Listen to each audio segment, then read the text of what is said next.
也假使讲嘛要起价。咱国内假使的台湾分别是台塑化、甲中油，也中部、中华分林部分地区庆实啊，已经有起价。台塑化就宣布讲，3月假使10公斤是起0.6块，10公斤来到21.81块。也中油迄边是强调讲哦，3月假使无要起，10公斤共款是20.01块，配合政府来稳定物价。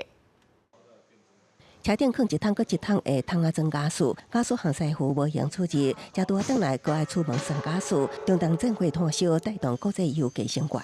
桶仔装假数的传出化气的声音，像中华分林部分地区就已经起价。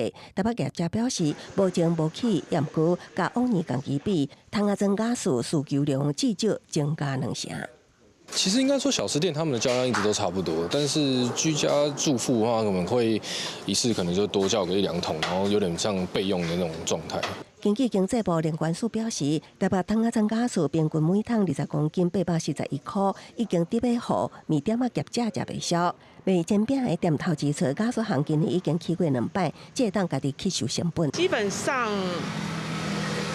200到400。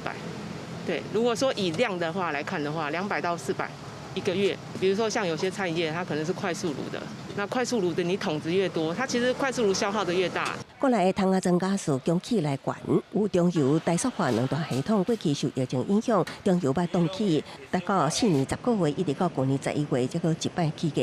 这摆台塑化首先宣布，3月起桶仔装假数每公斤6角，来到每公斤21块8角1。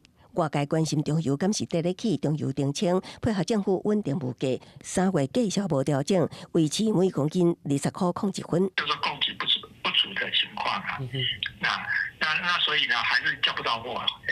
所以我们从过去的经验告诉我们，这个你单纯的政府要压抑，透过松油说不涨价，那不能解决问题啊。学者表示，中油中期桶仔装假数计数只是拖时间，接落来面临供给不足、餐饮业者家庭住户首先影响，可见政府应应对策。记者综合报道。